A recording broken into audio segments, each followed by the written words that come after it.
Hi, welcome to Platonics. We're an RPG design show where we design sessions, not games. I'm Jordan. And I'm Rocky, and each episode we take an iconic TV show or genre or book or whatever, a piece of media that has a particular vibe, and we figure out how to boil that vibe down and deliver the same kind of feeling in your sessions through the power of how you prep those sessions. We're all about building vibes through content and structure. So, Rocky, what are we going to talk about this time? I'm so glad you asked. This time, we're going to talk about the seminal early noughties TV show, Stargate.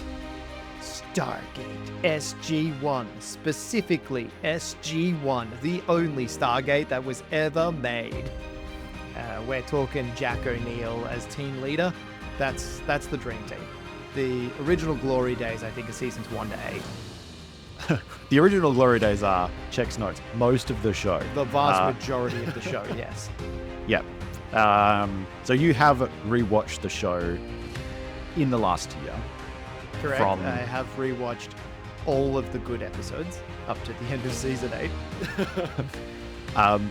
In the year 2024, how does it hold up? Because it's as I feel like I say this a lot, but it is from a different era of television where seasons were 24 episodes long and you tuned in every week. And it was like expected to be okay that sometimes you would like miss an episode. They didn't really do a lot of like carryover plot. Things are very episodic. Things are very like, if there is an overarching plot, it moves very slowly and is like mostly confined to like season finales, right? It's this holdover from a very slow 1.0 version of TV.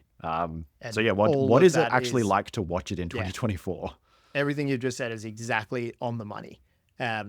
I feel like if someone hasn't done this already, there would be a version out there where you could cut all of the, I don't want to use the word filler because most episodes are not that, but you could cut it in such a way that those big story arcs are actually only like 5 episodes long per season.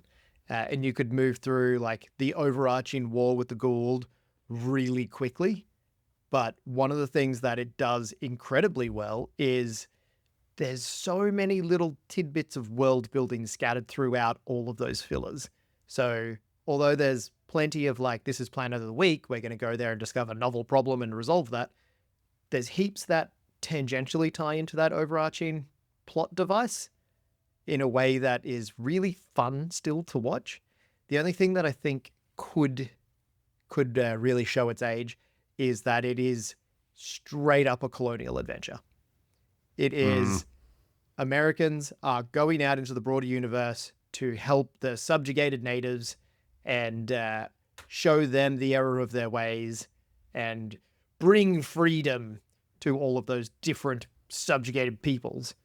And by and large, that isn't a huge problem. There's just a couple episodes here and there where they lay it on pretty thick and it feels a bit gross. But ultimately, still a great show. Yeah. I haven't watched it in ages. So you have all the benefits of the purely emotional recall of it, right? You're recalling vibes and how it makes you feel, which is what we want to bring to the table. I'm recalling the platonic ideal of the show that exists only in my head. And I guess if we are, if we're trying to nail the vibe of the show, like maybe we're better off aiming for people's idealized memory of the show than we are aiming for the actual show. This is one of those rare occasions where we have a diversity between us, despite being 2 white dudes. Our diversity is in recency bias. So, yeah, I guess with that, with the show introduced, what are the things that kind of stand out about the show? What makes a Stargate a Stargate? Now, this might be facetious, but you got to go through the gate. Point number 1 is you have to step through the gate. Oh, yeah, absolutely. It's a highly formulaic show. We start off in the briefing room. We step through the gate, first problems are encountered, or maybe there's a short overland, and then you end up with your first problems, and then the real story begins. Yeah. But you got to get through the gate. If you're not walking through an upright vertical pond, then are you actually doing Stargate?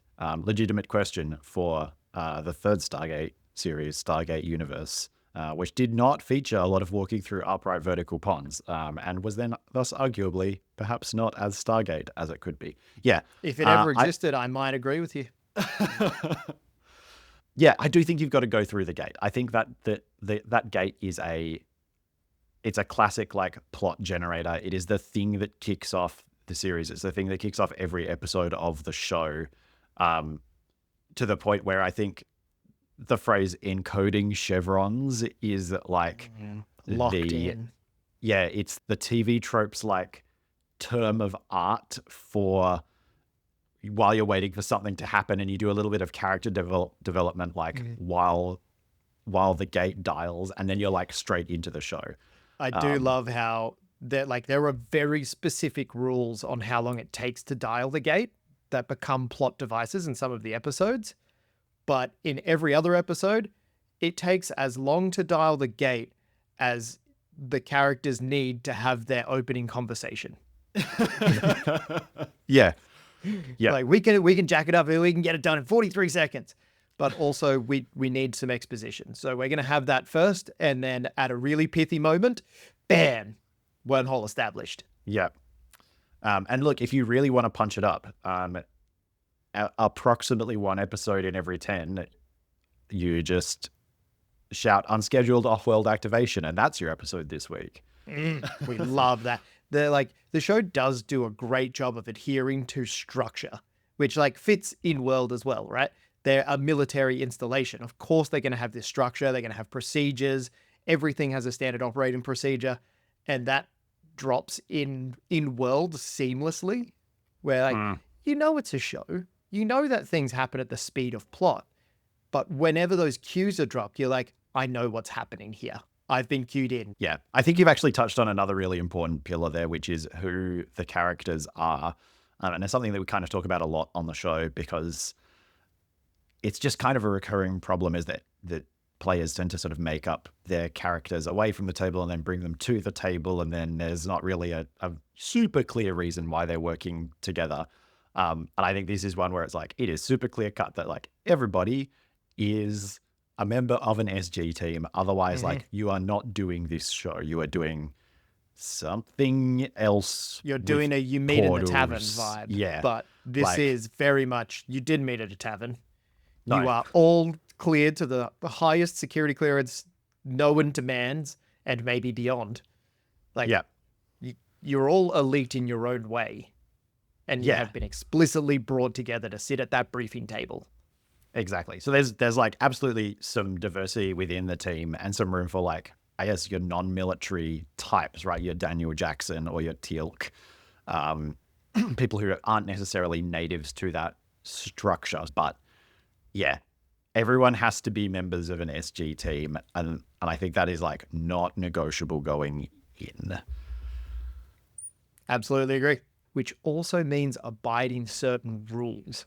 Like there are rules of engagement and the way they go through things, which means that you can't just go out there and start murder hoboing. Like very much what your mission is not go out and kill everyone. It's go out, explore, find technology that could be used to help defend Earth against alien invasions. Yeah, and I think exactly that's right. a really strong premise for play.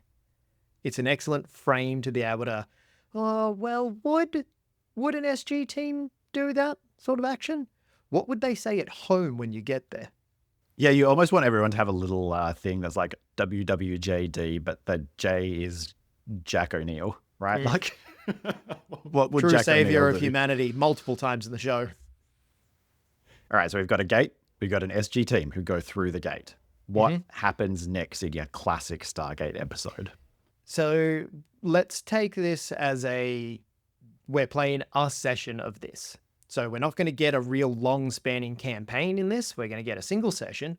The most archetypical session of them stepping through the gate is encountering a novel culture on the other side, that they may or may not have an inkling of where they came from and what their historical roots are.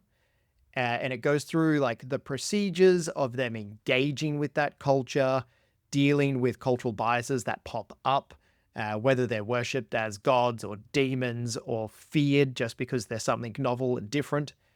And then we have like a plot intrinsic to that culture that has to be resolved in a way that challenges the social norms on that side of the fence. Right. So And sometimes there's a combat. to simplify that way down, you go through the gate, you find some people, and they have a problem. And the problem is not what it seems. Yep. I think Is that's that basically real good summary. what we're trying to say there is like at the end of the day, or I guess really at the start of the day, actually, this is a show where like, yeah, you come through the gate, the first thing you do is you meet some people and the people have a problem, and that kind of sets you up for the rest of the ep. That like, again, holdover from an older version of television where you've got this really strong like multi-act structure, and before the first ad break hits, you've got to like introduce the stakes for the episodes that people stick around. Like that's exactly what we're doing here. It's like, hey, you walk through the gate, you got to meet some people. I think you've got to care about those people. You know, it's a sucker for like, again, because of the time period that it was in, it's a sucker for like a long-haired, beautiful woman or like an adorable child. And they've got For a some problem. reason, every man is just like a really gungy, like pox-ridden dude. Look, they knew who their audience are, and maybe that's one of the areas that you can improve on if you were to run this in 2024. It's like, oh, you walk through the gate and there's a beautiful man waiting or a to greet you. non-gendered person. Yeah, you meet some people, the people have a problem, and that kind of sets up your plot for the rest of the show, is solving this problem that you encounter really in the first like 5 to 10 minutes of the episode. Yeah, I think you've touched on something super important there as well. Like that TV show structure is part of the vibe, which means that when we're playing at the table, you kind of want to adhere to those norms as well. Like that's our framing device for how information and plot can come out.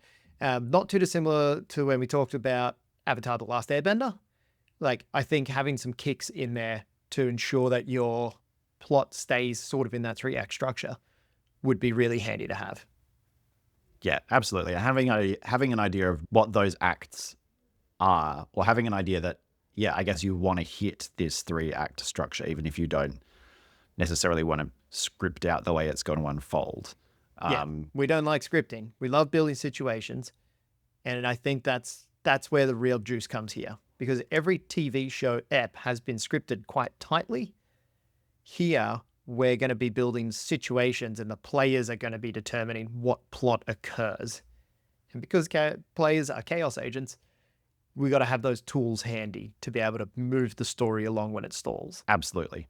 Okay, so Act 1, we step through the gate, we meet some people, we find out about their problems, we throw to our first ad break. We come back from our first ad break.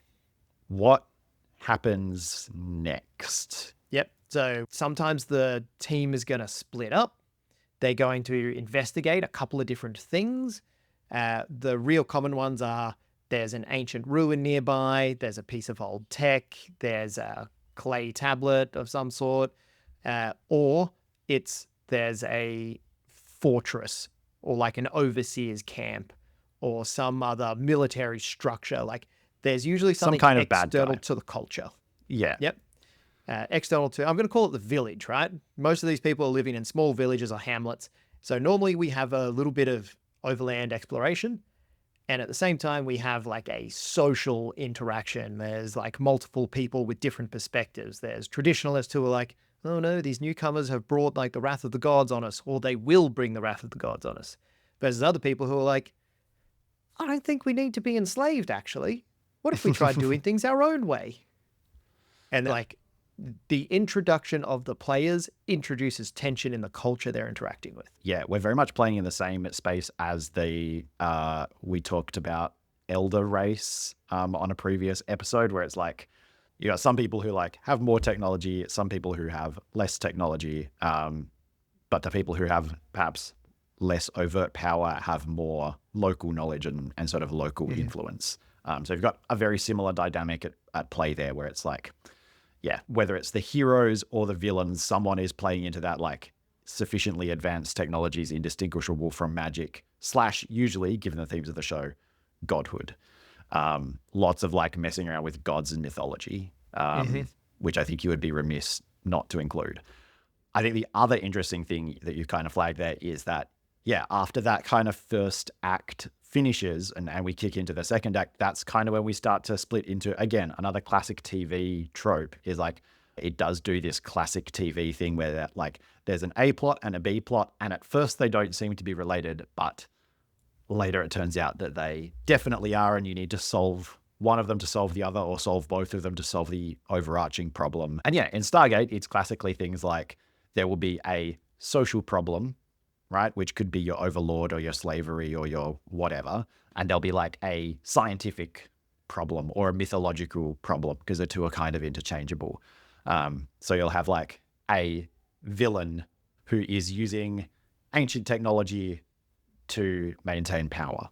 Or you'll have two things that appear to be unrelated, right? Like you'll have, again, this is one that we picked up from the Elder Race episode, but it applies here. It's like, there's this social problem in the village, but it's like it's linked to some ancient technology that has, failed somewhere, and it's causing a leak of chemicals into the water supply. There's right? a malaise or something that comes out of it. Exactly. So you have two or more initially unrelated problems, which then later turn out in sort of Act 3 to be related. I think not necessarily the third point, but like point 2, part B. Paragraph C, yes. Is like those plot points tend to favor particular characters' strengths. Yes. You said this earlier, right? Where you're like, it's sometimes a technological solution or a, what did you say, historical solution or mythological? Mythological solution, yeah. So the way that these teams are structured, like SG1, prime example, you've got military Mans, who is all about loyalty, never leaving someone behind, working for the team, cracks wise, but is always the butt of every intellectual joke. Yep. But also like tactically, yes, huge big brain. Yes. His field of expertise is combat. And that's why they send him. That's why he's the leader of the team, because he's the most military Mans and it's a military organization. Then you've got a really smart woman, right? Scientist woman, physicist extraordinaire, really good at solving anything that is like technologically based problems. She's basically an engineer as well. If you've got to interface two different systems, she knows how to do that, right? Yeah. So you've got military man, you've got scientist, you've got, I think, social scientist. We've got social person. We've got the person who opens the doors, who's like the empathetic person and is also full of lore. So who are you talking about here? Daniel Jackson. I think both of the other two, I think Jackson and Teal'c are both this role, right? Like Teal'c, because he has been out in the galaxy for so long and he has been a literal foot soldier and has been to all these worlds. Like he is the guy who has the quote unquote local knowledge. Yes. On one side. And then you have Daniel Jackson who has the like historical context mythology version of that. So much of his problem solving occurs with a book. And if it's not one book, it's like a comically large stack of them. It's a big pile of scrolls. So I think it's really interesting that we kind of have these thematic pillars of the show and each one gets a character. So it's like, if you were going to describe Stargate, it's like, well, it's military science fiction based on mythology who are actually aliens. And it's like, who do we have on the team? We have the colonel, we have a scientist, we have like an expert in mythology, and we have an alien, right? Like that's... And all of the encounters fall into one or more of those categories. Yeah. Without exception. And they are sometimes one pretending to be another. They are sometimes like the intersection of two things. Yep. And sometimes we get interesting situations where the characters who are like quote unquote assigned to the problem are not necessarily the ones who have the expertise in that area, right? Like you have all these opportunities for fish out of water problems. But you start to see how they spun this out for 8 good seasons and then some more of like 24 episodes a season, right? Because it's the combinations of like, we have 4 fields of problems, but then also 4 experts in different fields. And then we have the intersections of all the intersections of 2 and all the intersections of 3 and all of the, I guess, one intersection of all 4. But then you have like thing A pretending to be thing B stacked on top of that. And then you have all of the options of like which characters you put against which problem to try and solve it. Like, I think that's the main kind of moving dials, but I don't think that's all of them. No, it's not. You have different mythologies, you know, we start off in Egypt and we move through like Norse and then eventually into like Arthurian. So then you've got like 3 more factors, but just like a small number of factors combined with a small number of other factors in a different direction gives you a huge number of possible outcomes very, very quickly. Massive amount of space to play in. And then you can tack on any sci-fi trope that you want to have as well. Like, there's a body switch episode. Of course there is. You know, like any of the things that normally come along that are explored by like a, what's the show? Twilight Zone. All of that is often applied here as well. So it's like, okay, what if there was a time travel? What if we had anything that you want to slip into fits in this universe. It's almost kitchen sinky in that way. And I think you get the same thing from the other direction with the mythology, right? Like you have all of human myth to play with. You can just pick a random character from that and like introduce that, and maybe it's a whole arc, and maybe it's just a season, but it's like it would not have been out of place for them to do, for example, an episode or a season where it's like, oh, suddenly we're doing like Chinese mythology or Japanese mythology, right? It's like. And they even set up the premise for that in the show, right? That there is a Chinese gold system lord. So it's like, exactly. Whatever you want, you can pull from. You can culturally appropriate anything in this universe. It's fine. The gold already did it. That's the appeal, right? Is like you can play with any sci-fi trope you want, and also any like mythological, historical fantasy trope that you want, and figure out like a fun way to have one appear to be the other, or both be true at once, which I think is really cool. Notably as well, just on the topic of encounters that they come across, we said briefly that they are tied towards the skills of our heroes, right? Our heroes can engage directly with these things. All of the stuff that our heroes can't do is relegated to the sea line or off screen entirely. So it's negotiating a trade deal with a pretty advanced civilization. Our characters don't do that. Our characters investigate the happenings around the trade deal. There's a meeting of the UN or something like that. No, that's not what our players do.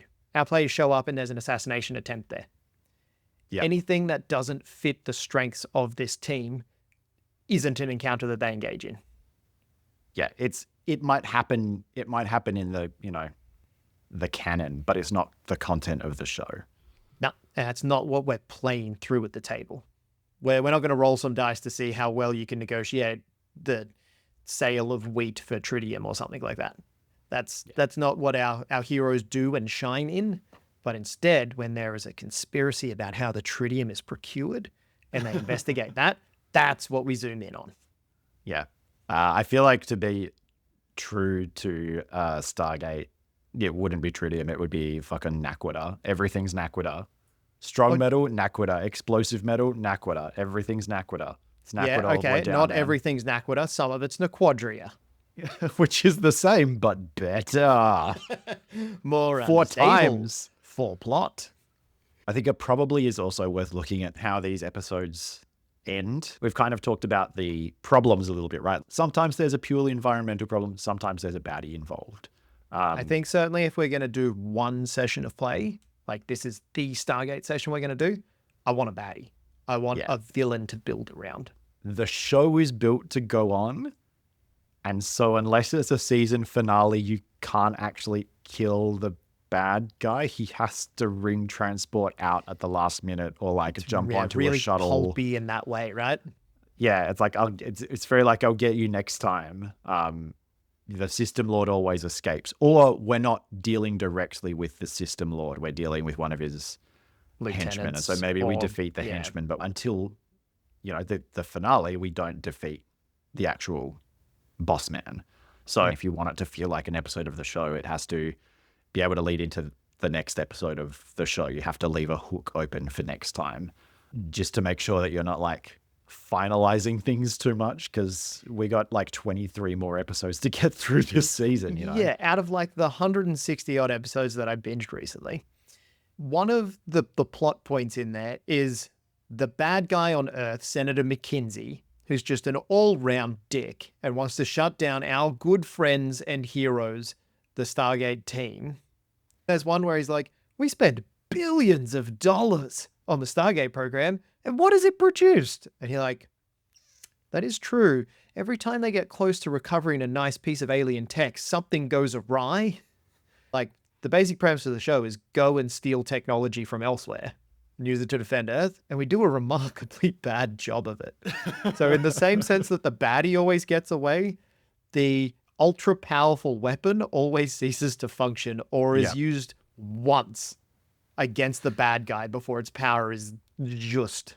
Yeah. Again, it's the same problem from the other direction, right? It's like you cannot allow the show to end mid-season. So it's like, we can't kill the bad guy, we also can't recover the technology. Yeah, exactly. We have to revert back to the status quo with like only incremental improvements. I think the one thing that does keep growing, again, very incrementally, because we can't rely on people to show up and watch the show every week, but the one thing that does grow incrementally is the character's understanding of the broader universe. Mm-hmm. So we start with like, they have no idea what the universe is like out there. And very much relying on like Teal'c as that local guide type Season character. 1 is almost entirely Planet of the Week. Yeah. And it's not until like season 3-ish where that really takes a back seat and there's enough world elements introduced that they start pulling from them frequently. Now, I feel like we got a pretty good summary of what makes the show what it is. Mm-hmm. Real quick recap. We got a gate. We got a team. Mm-hmm. The team is composed of uniquely skilled individuals who encounter problems that tie really well to their skills. It's not about open warfare. It's more about problem solving in a social, technological, mythological sense, or boots on the ground kind of a vibe. And the show has to kind of end in a status quo that it begins with. It comes full circle. The villain gets away, or if the villain is a lower tier guy, they can suffer, but the big bad always succeeds in escaping. Yeah. And the heroes end up richer in knowledge and experience, but not in physical terms. They haven't acquired new nouns.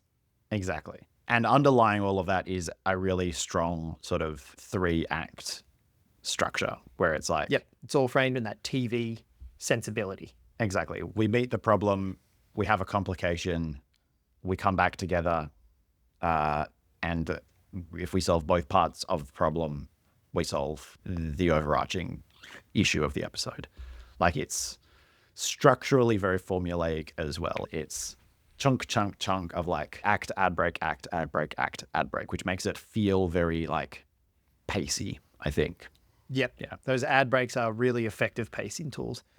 Maybe into this session prep, we build some loo breaks in there just around about that point. Yeah, when the players reveal this, tell them they need to go to the toilet. That's when you schedule for the pizza to arrive, right? Like, and then we just have to get the players to play to that schedule. All right, we're back on a railroad. It's like, Strip them of all their agency and make sure that when that pizza arrives... when you think they're getting close, that's when you place the pizza order, because it will always take longer for the pizza to arrive than you think, but also it will always take them longer to solve the problem than you think. So it's like when you think they're getting close, that's when you order the pizza. Since we've started on it anyway, let's jump. Formally start on like, how do we prep something that feels like Stargate at the table? Now, this might come as a surprise to you, but I think a really good, clean node-based adventure would really underpin this structure. For those who are not initiates to the cult of the node, do you want to unpack that for us a little bit? Yeah. So each node is like a person, a place, or an interaction that could occur. It's not exactly synonymous with a scene, but it's pretty close. Like, you can have multiple nodes in the same scene, but thinking of it in terms of scenes might actually be really handy with this kind of TV-based analogy. So we get the exposition. It immediately leads through the gate. And then we have one node on the other side of the gate that's the first encounter. And then that first encounter will provide enough hooks to point towards a couple of other nodes that allow the players to choose which way they're going to go. And maybe they split up and maybe they jump between multiple of them. But the idea is that we interconnect all of those like second tier nodes so that the story that emerges at the other side is of the players doing. It's not scripted. We haven't said you have to go here, then you have to go here. It emerges through the play and the actions that they take. And then at the other end, all of those nodes point down to a climax. And the specific circumstances of the climax will be informed by what came before. Yeah, so it's something that works quite well if you kind of draw it out visually, I think. But yeah, we're very much like starting from one point, fanning out in a bunch of different directions, and then like converging back in again. Now, this is not a... We didn't come up with this. This is a nice established thing. There's some really good resources if you want to go out there and have a look at them. Justin Alexander has a lot of articles written on the Alexandrian about good node-based design and the structure that you might prep around it. And to a lesser extent, Sly Flourish, Mike Shea, has a really good lazy GM piece on that. He calls them yam-shaped adventures because they start from a point, fan out, go for a little bit, and then close back in again. I'm less of a fan of the yam. We don't really do yams in Australia. And it sounds weird to say a sweet potato adventure. No, there's one sweet potato adventure. That sounds like you're complimenting it and insulting it at the same time. It's a neg for sure. So I think, if you take what we were talking about before, where we have this idea of like the A plot and the B plot, which works in like a linear medium like TV where we're watching it from beginning to end and we're kind of alternating between the two. I think probably a really good way to think about nodes is that it's a really good way to have an A plot and a B plot played out spatially rather than temporally, right? So you look at this map of nodes and one path through it is your A plot and one path through it is your B plot, and they come back together at the end. So it's the same thing, but instead of doing it as like alternating scenes, we're laying all of the scenes out so they can happen in any order with any players, and have kind of a bunch of player agency and like what the outcome is and what the solution is. So it's a way of giving you that A plot, B plot vibe without having to railroad, right? Because that's fundamentally what the A plot and the B plot are. It's like, oh, hey, we've got different things happening that end up being linked. And that's also what our node-based design gives us. It's like we have a bunch of different options and a bunch of different ways to solve them. But then we also make sure that we give ourselves ways that those link back together by the end and kind of all lead to each other. So yeah, I think that's a really neat example of like, we have this thing in the show, and if we tried to just like prep an A plot and a B plot, you would end up with a horrible railroad and it would be no fun. And if the players don't stick to that railroad, not with a lot of tension between, well, I've designed it this way, like I've prepped the content this way, and either you have to choose to go with what they're doing, which a good GM should, follow what the player's interests are, and discard all of your prep, or you force your will upon them so that they play the game your way. Bad. And that Bad sucks GM. when you're a player. it's a good example of how trying to implement the thing from the show directly will not give you the vibe. But like if you take a step back and say, what we actually want is for there to be multiple problems and for their solutions to be interlinked. Like, oh, actually there is a structure to do that. And it's this node-based play.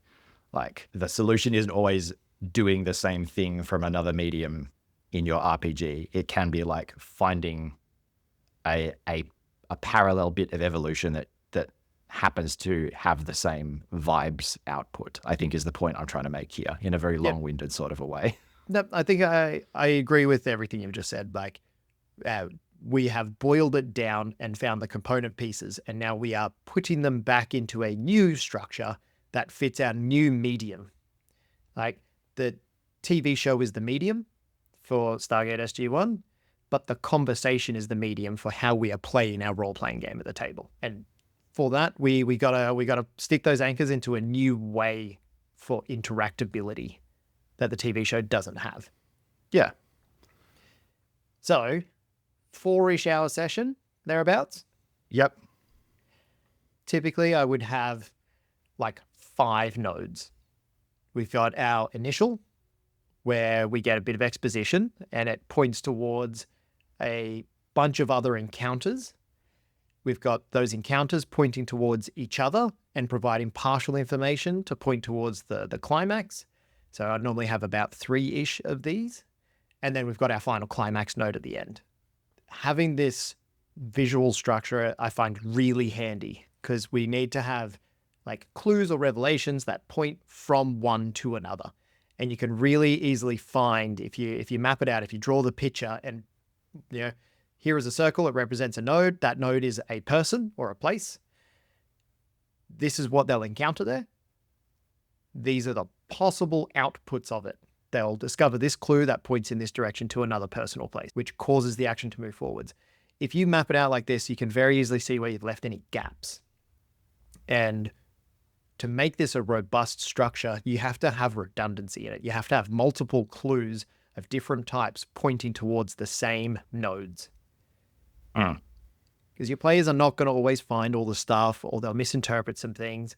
But by providing multiple clues that point in the same direction, it'll allow them to build up that kind of cognitive map. We should go here and investigate this thing with this knowledge we have.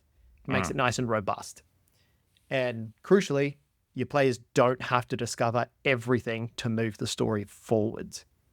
Yeah, I think it's useful to think about like if the players fucking ace everything, what does your like shortest possible playthrough look like, and does that still work?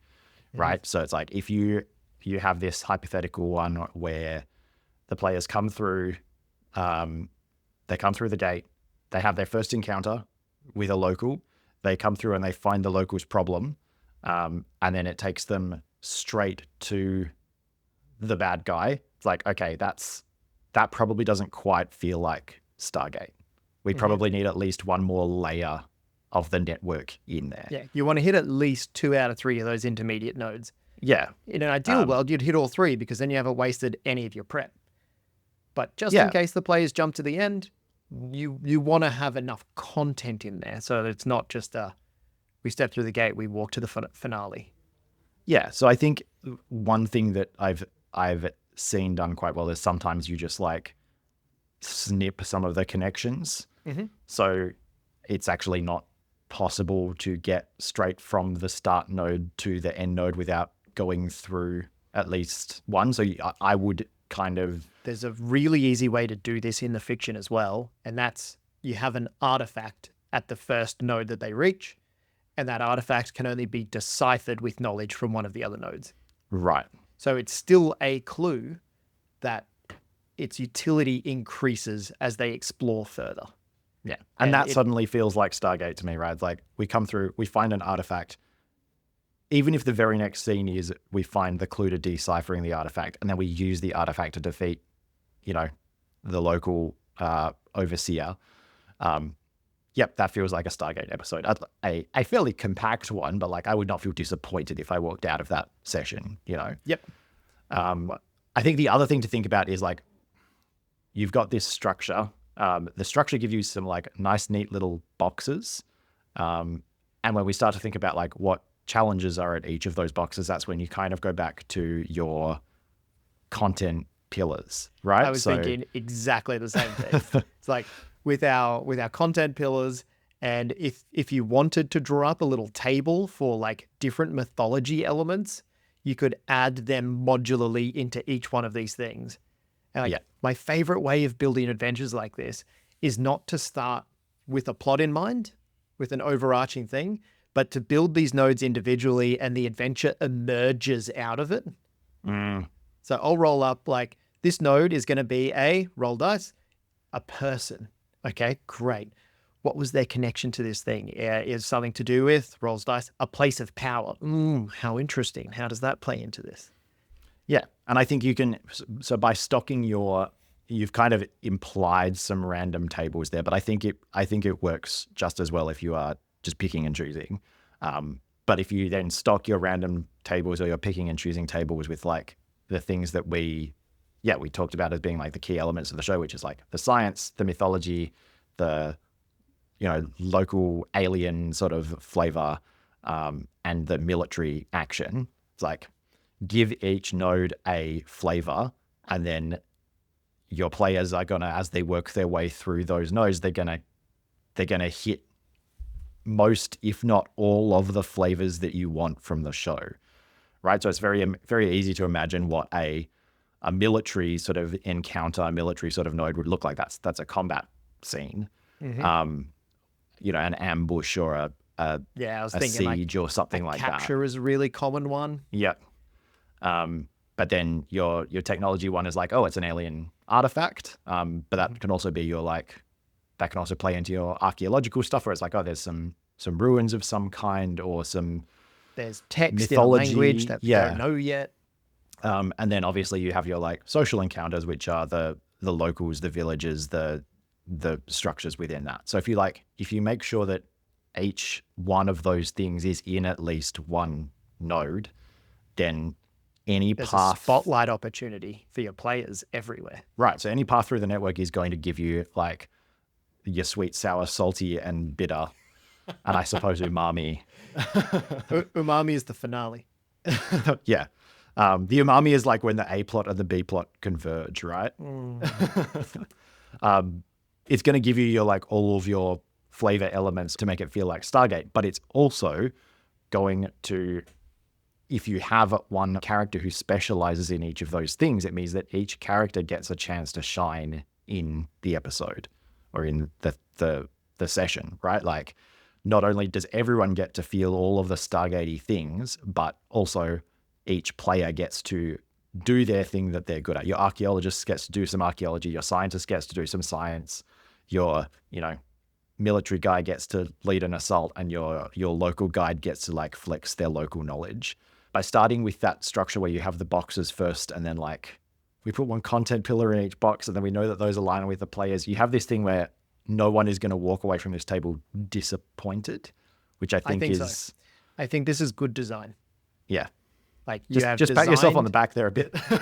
I think you have designed an adventure for play with the characters that you have at the table.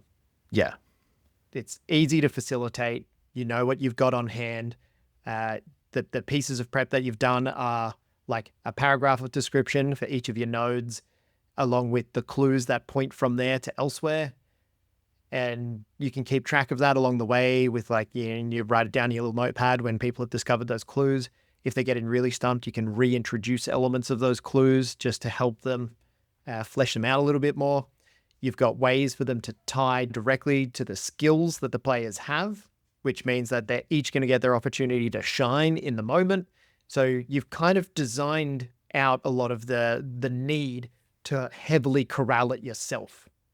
You don't have to force a spotlight situation because the encounters will do that on their own. I think the other thing that quite neatly ties it back to how the show feels is that in transitioning from one node to the next, you have natural breaks, right? I mean, we joked about building in, pee breaks and drink breaks and pizza breaks, but like legitimately, probably every scene is too many, but like every other scene, taking a break, ending with a little cliffhanger, bringing him back in is a really good way to make it feel a little bit Stargate-y.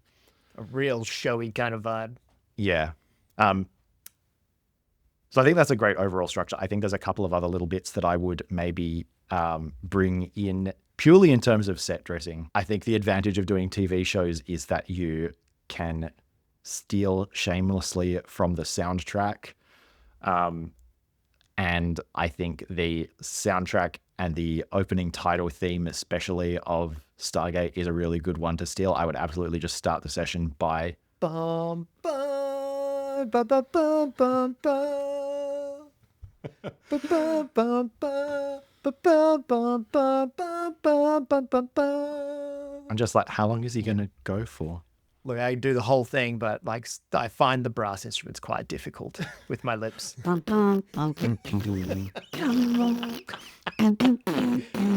see, that's what I was worried of sounding like. But yes, I think that is a very strong introduction. absolutely steal with that. And I think the other thing that is worth stealing is some of the like iconography of the show, thinking about the stuff like the symbols around the edge of the gate, right? Even just the gate itself, if you can. Well, I was going to suggest I like 3D printing terrain. I would absolutely 3D print a gate. I've had a friend before borrow elements of Stargate for a one-shot that we were playing, and he built a cardboard replica of it and just printed out on a colored printer the gate effect. And I was just like, this is the best session ever.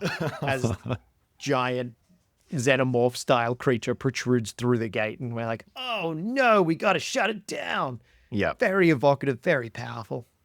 Yeah. So yeah, I think there's some set dressing-y stuff that you could do in terms of your like music and your props and that kind of thing. I was thinking this is a really good one for a handout, like a tablet with some hieroglyphs on it, or like a small devicey looking thing with a couple of buttons here and there.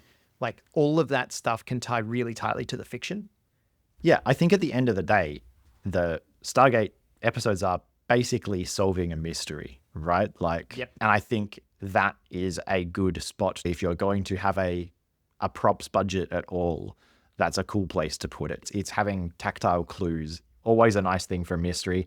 I think the cool flavor of Stargate, where it's like half tech, half mythology, I think is a really cool place to drop those. Even if you're not using miniatures, like having a 3D printed gate as a bit of a set dressing, but also like, the episode that always sticks out in my head is Thor's hammer, because it's like there is a very obvious artifact, very obviously looks like one thing from mythology, is like actually a completely different thing powered by science. And like having that, artifact and being able to like put that down on the table, pass it around to players, they can all look at it, they can all see the inscriptions. Like if you have the budget for it, if you have a mate with a 3D printer, even if you don't, right? Like having printouts that you can hand around that have these pictures on them. Print it, having something tactile to there will hand be shots people. that you can steal from the show and just print out that frame. Exactly, because they won't remember all friggin' 500 episodes or whatever. They won't, but I will. And it doesn't have to be the same thing that it is in the show either. Very small amount of reflavoring can go a long way here. Like even just pulling from multiple episodes and linking those elements together to form something new, you got so much content to mine from. Yeah. Or go on a random museum website and like pick an artifact and be like, this thing, it's actually aliens made it. It's all internally consistent in the show. I feel like that's a pretty good idea of the structure and the content and the prep that we want to do. All right. So what system would you play this game out in? So I know there's a Stargate RPG. Having read through it but not played it, I don't know how good that would be at actually delivering this. I don't necessarily think it would be bad, but I don't think it supports this style of play especially well. I agree. Feels kind of just like that thing that RPGs do sometimes, where they just do D&D in a different hat with different dice and different skill lists, but it's not structurally a different game. There's a light amount of reflavoring on top. But at the end of the day, you're still playing a game that's mostly centered around combat interactions. And this is not a combat story. No, it's not even a skill roll story, right? Like that, 'cause that's kind of the other direction that these things tend to take, is like, oh, everything is just a skill roll. And it's like, it's not really a bunch of skill roll story either. The thing that these games do is that I just don't think they're fully aligned. Well, they give you this set of rules, and then they don't really give you a clear set of expectations about how you're supposed to play through it. So it's kind of up to you to bring the structure. So you could bring this structure to those games, and they wouldn't stop you playing them that way. But there's just nothing in that game to actually help you do it. Crucially, they will get in your way if you hide the clues that you've built behind skill checks or skill rolls, because if there's ever a chance of failing to find a clue, you've just cut off a bit of decision-making prowess for your players. So what we want here is a game that structurally doesn't have those issues. And two come to mind. One of them should come as no surprise. It's Forged in the Dark. You should have seen this coming. Love a Forged in the Dark for this kind of a vibe. If you were to blow this out into campaign play, I could easily foresee your team is the primary team on the Alpha site, the first off-world base. And it's effectively the same thing as you're building a crew. It's just now you're building the base. And every episode is one of these missions that you go out to recover things to bring back to improve the quality of your base. The other one is more of a gumshoe type system, which excels at doing mysteries. In this one, it is assumed that the players will find all of the clues because they are competent individuals.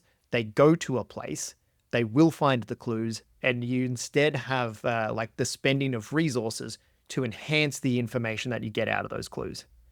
So if it's like our clay tablet with a bunch of hieroglyphics on it, maybe they're spending points to learn more about the information of it. Not just the content of what it says, but the significance of why it's here. So they're still spending resources to find out more information about the clues, but the structure is always there for them to be able to piece together the mystery. The game is not built around the players finding clues. The game is built around them deciphering the mystery, which I think is a much more important aspect of play and far more interesting for the players to engage in. I think I actually don't know that I have a lot to add to that. I think that's a better fit than having kind of identified, Stargate episodes are fundamentally mysteries. It still handles combat. It just doesn't make combat the fore. Yeah, I don't know that I have a better suggestion than that. I think that's probably a better fit than Forged in the Dark, just because I'm not quite sure how downtime fits in. I think Stargate, in our episodes, we tend to... Most of the downtime happens off screen. It happens between episodes. So we only see the uptime. I would disagree with that. There's quite a bit of downtime that happens on Earth where we explore what happens off base, or they're churning through vast amounts of data and they're advancing long-term projects. I feel like that sticks out because you're looking for it. I don't know that it would necessarily be the thing that people remember out of the show. I think it would be quite difficult to deliver on if we were doing a one-shot. Oh, yes. With a one-shot, you do definitely miss out on that. Forged in the Dark games, I think, shine best when you've got a 10 to 15 episode campaign in mind. So I think with a little bit of reworking, you can hit that vibe, but Gumshoe might be a tighter fit. Probably what I would do if I were going to go for anything at all. There's this tiny little super rules light RPG called Risus, Risus, where you are ranked by how many dice you have in your various cliches. So if you have 10 dice to spend and you might be a snarky, Colonel brackets 4, and with a heart of gold 3, and new to all this alien stuff 2. The more dice you have in it being the better you are at it. There's some rules for like target numbers. There's some rules for like extended sort of combat scenes. But because we've got quite a strong structure, right? And all we really need is some rules to kind of traverse the structure. To enable the players to traverse the structure. I'm like, well, that is one of the simplest but like neatest sets of rules that I'm aware of, is like basically this set of rules for comparing arbitrary stats ranked in dice against each other. I'm like, oh, that's kind of all I want. The least game possible, because we have quite a lot of structure in our prep. As I'm like, I don't think we need that much structure in our system from the game system. Like, we don't need a lot from the game system. What we need from the game system is for it to get out of the way. The other thing you might do is you might almost do a Grant Howard-esque like one-page RPG, like Honey All Heist, vibes. where it's like, like Honey Heist, where like your two stats are bear and criminal. Or like lasers and feelings, where you have like lasers and feelings. You could have a 4-stat RPG where everyone just ranks themselves in like, I have a 4 in myth and a 3 in combat and a 2 in like local knowledge, and like that's how many dice I roll to solve these problems based on like the approach that I choose. I think that's kind of all you need. Mm-hmm. Something real simple, real elegant. Yeah, and like low cognitive burden. If you're going to introduce something new, then it's got to be super lightweight and easy to grok for the players. Yeah. So if you were going to run this in your classic 5e, what would you do? I mean, it's like I said, I don't think the rules need to be involved in the game much at all. Play super loose with the rules, and Yeah, more like a Wild of the Witchlight rather than a traditional campaign of like you're going through combat encounter after combat encounter, not sitting there rolling to hit, which is not what Stargate is about. Stargate doesn't roll to hit. Either they're missing because it's important to the plot and that person's alive, or a bunch of sparks fly off the bad guy's armor and they're all dead. everyone's either dodging because they're important characters, or they are getting mowed down because there's mooks. Like, there's no in between. You don't have the like, oh, he's down to 15 hit points. It's like, he is alive or he is dead. The only two states that they are allowed to be in. Yep. And that is resolved within seconds of screen time. Exactly. You want it to be over as quickly as possible. I think the one thing that people do want from this is like a big part of the Stargate games is that they acquire technology. So they get staves and they get like Zat guns. We always want a staff weapon. I think just having a way to make sure that you have a way to give the players a toy without having to like crunch it up mechanically too much. Side note, Zat guns are the perfect example of what we were just talking about. One shot knocks that person out of the scene. 2 shots kills that person for good, knocks them out of the adventure. That's it. That if you hit, you've done the thing. There's no damage to track or anything like that. It's just status effect. Up or down. Mm-hmm. Yeah. So I think it would be super easy to run in 5e. Just like don't let the rules get in the way. And I would also set expectations with the players that it's not going to be a combat heavy thing. Don't come out here prepping your vast array of spells for combat. We want more utility stuff to happen in here. Yeah, I agree. All right, would you play this game? I would play this game. I think this would be a good one for a one shot. I've actually had running this on my list for a very long time, and it's interesting to watch how my thoughts on what system to run it in have changed. Because I think at one point it was like, oh, I want to do like a Stargate themed D&D 3.5 campaign, and then for a while it was like, I really think that Savage Worlds would be a good fit because that's like pulpy adventure, but there's still like quite a lot of rules for different types of guns, which I'm not interested in how many rounds are in the P90, you know? And yeah, I still think I would run it. I think I would just run it with as little rules as possible. And I think probably running it with players who have seen the show is going to be more fun for everybody. Yeah, I agree. Just so long as they have some familiarity with that source and know what vibe we're trying to play into. Yeah, it's one of those ones where like, oh, if they understand that like this isn't a sandbox, and like there's a lot of player agency in that node-based structure, but it's not a sandbox, right? Like you can't walk out of you don't just pick a direction and go.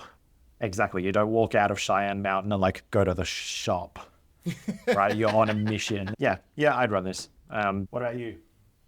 I would absolutely run it. I love the world. I love the abilities to like overlay all of this like theming on top of that structure. I think it's a really rich place to mine story ideas from really easily. Like I could build Spark tables very quickly to generate content for this. I'd definitely run it. Cool. All right. Well, that's it. We solved Stargate. Cool. All right. This has been Platonics. Once again, I'm Jords. And I'm Rocky. And if you like the show, please send it to your friends. We would greatly appreciate it. And if you can trouble yourself, give us a 5-star review. Either 5 stars or bust. We don't want it if it's less than 5 stars. That's terrible for us. Please don't give us less than 5 stars. Give us 0 instead. And after I finish my desperate pleading, you can find any of our other gear on the website at platonics.net. That's PLAYTONICS.net. I would especially recommend going back and having a listen to the episode called Elder Race, which is about a short story we both read and really liked, because that covers a lot of the same ground in terms of like, how do we do vastly different levels of technology, and what are some of the interesting sort of ideas that we can get out of that. I think Stargate plays in a lot of the same areas. There's definitely a lot we can steal from that episode for this one. So if you're looking for a specific recommendation, if this is your first listen, go back and have a listen to Elder Race. And that's my artisanal recommendation for you. All right, we will catch you next month. Thank you so much for tuning in. Bye, friends. Bye. Bum, bum, bum, bum, bum, bum, bum.